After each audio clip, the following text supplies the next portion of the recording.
Jaa, aitäh. Jah, unustasin oma nime siia panna.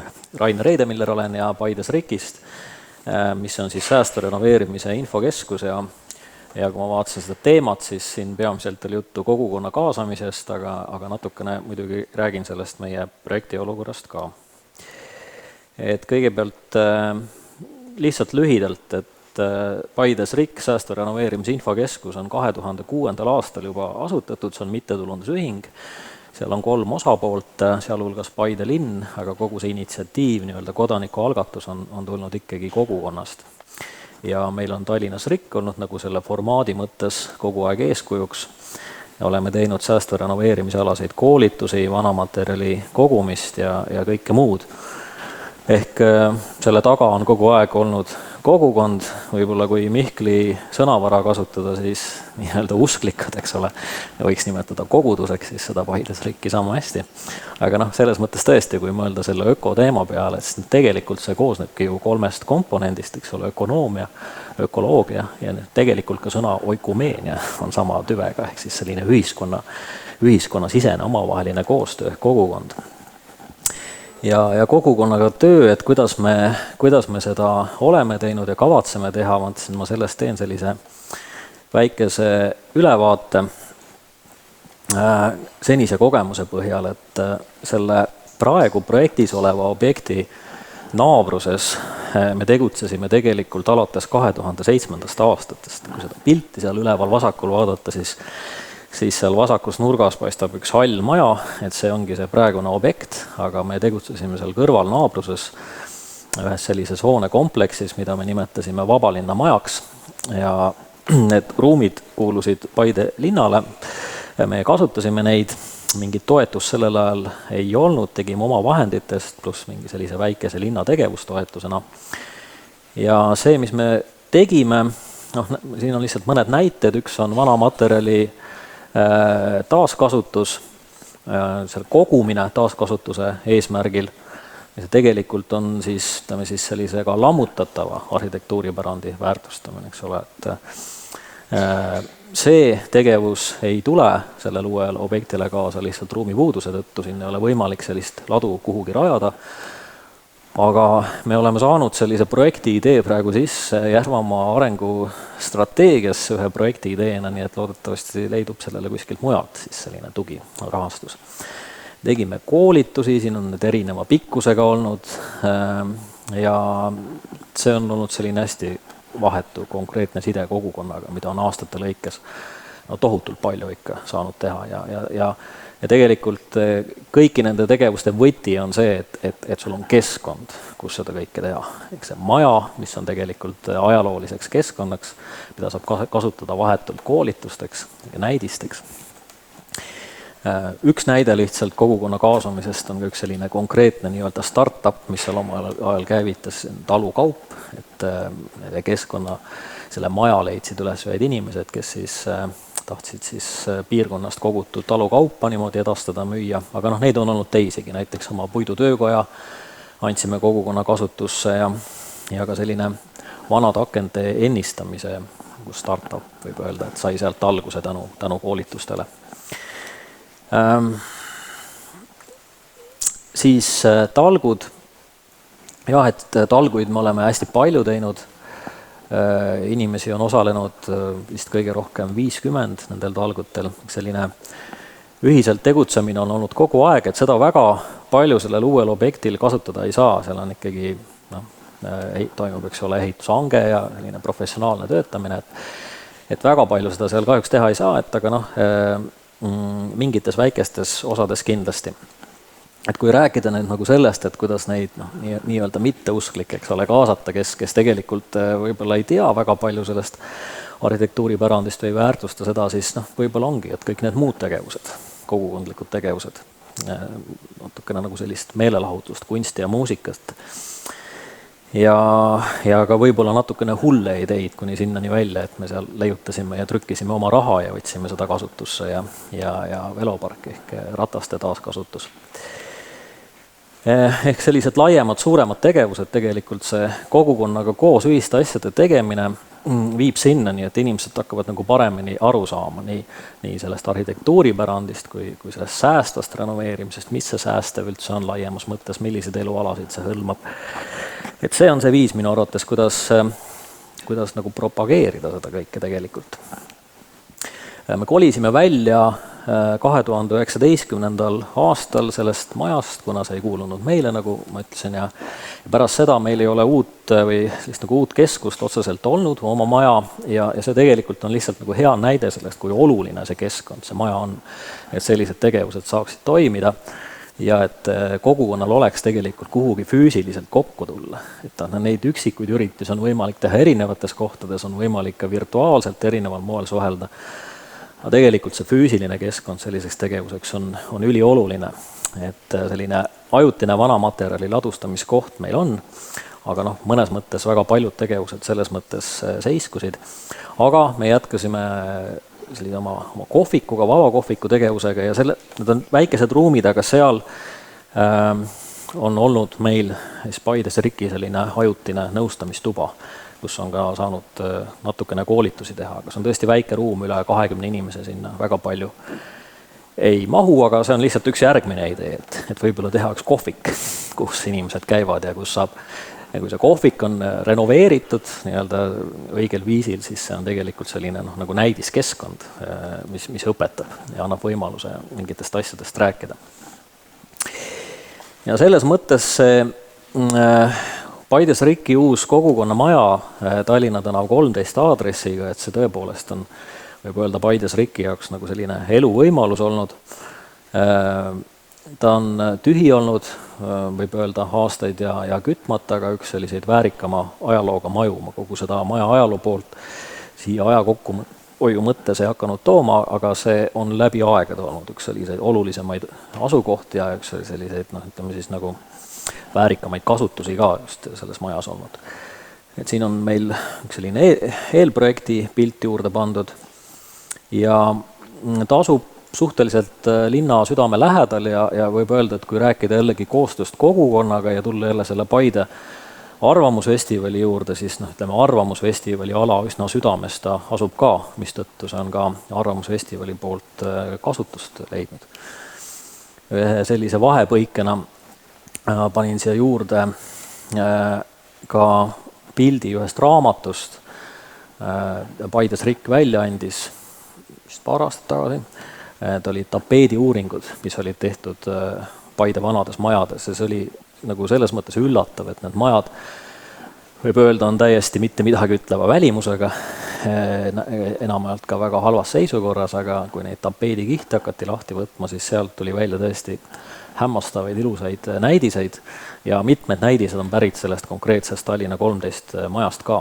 Selle raamatu väljaandmine, tutvustamisüritus, kõik see on ka olnud selline kogukonnaga suhtlemise pool ja nüüd ei tea, kõik need ehitustööd on läinud muidugi kallimaks, aga meie selline unistus on olnud, et ehk on võimalik mõni nendest tapeetidest nii-öelda taastrükkida ja selles hoones kuskil kasutusse võtta.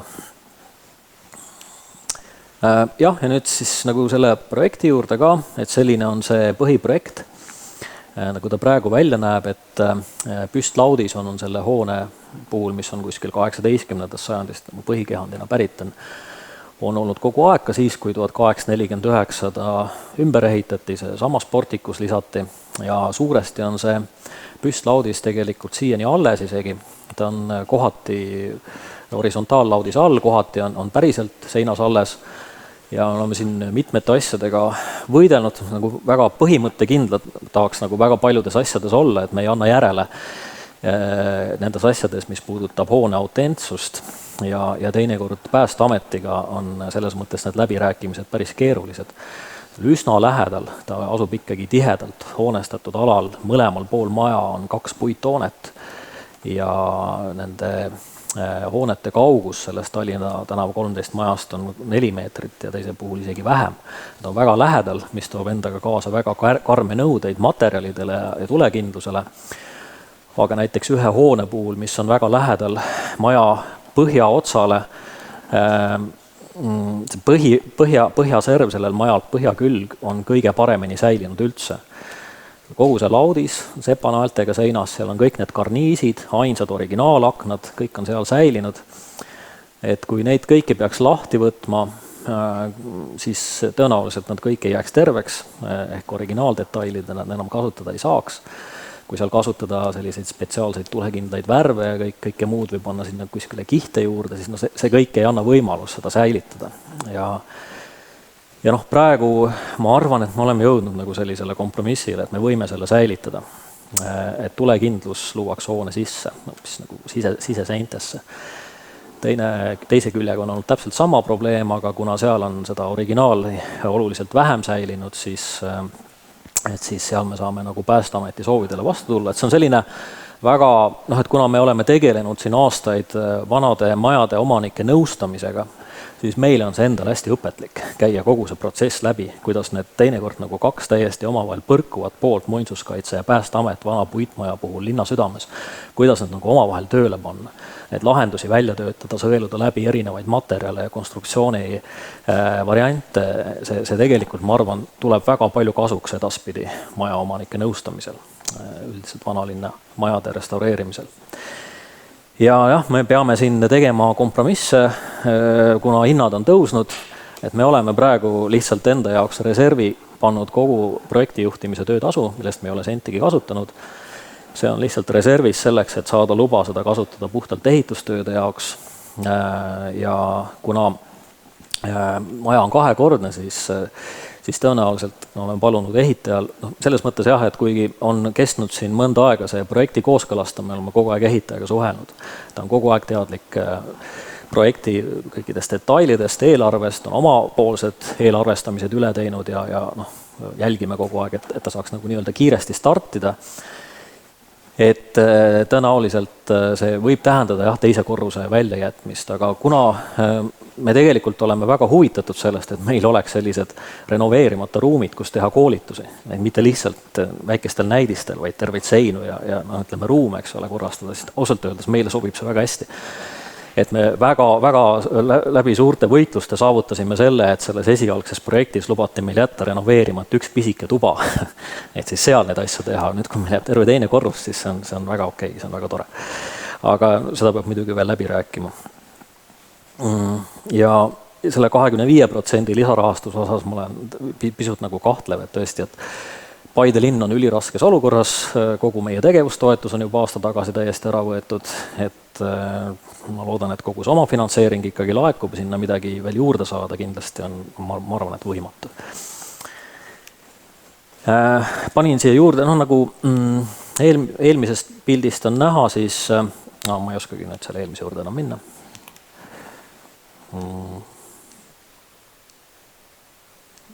Et siin on, eks ole, kaks sissekäiku majal.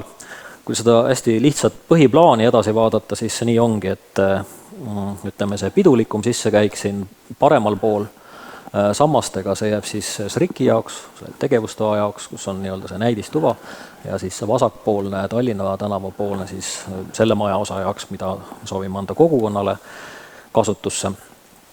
Ja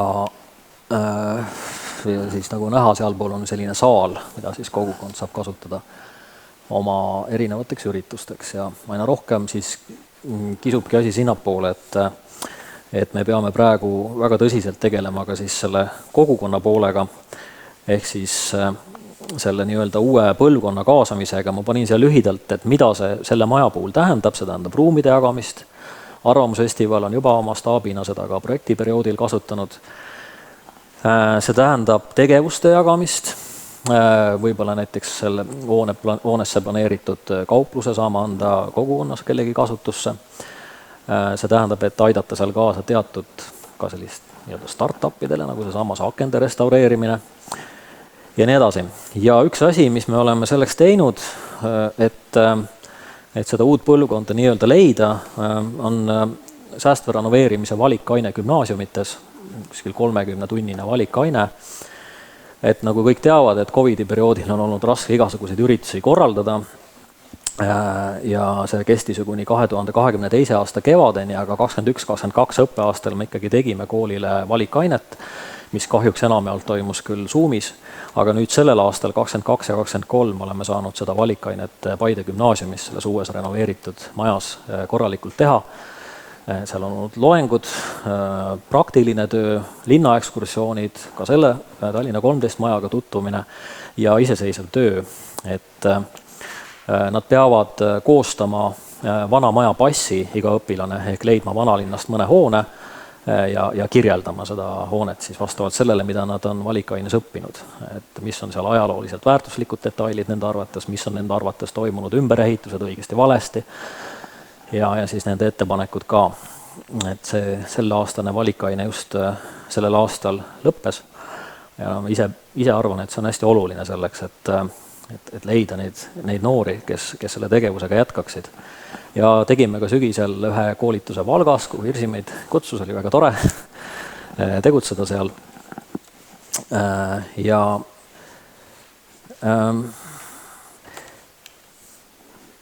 mis veel plaanis veel on, et nüüd kui on tulemas muinsuskaitse kuu, siis on plaanis üks loengusari teha, ütleme koolituste sari, kus me natukene räägime Paide vanalinna kujunemisest, aga ka siis ehituspärandist, selle erinevatest näidetest, vana maja tervishoiust, siis seda vana maja ohustavatest probleemidest ja hoonete renoveerimisest ja teeme ka siis ühe akna ennistamise töötoa. Et sealt edasi siis loodetavasti enam aega millegi muu jaoks ei jää kui ehitamise jaoks. Aitäh!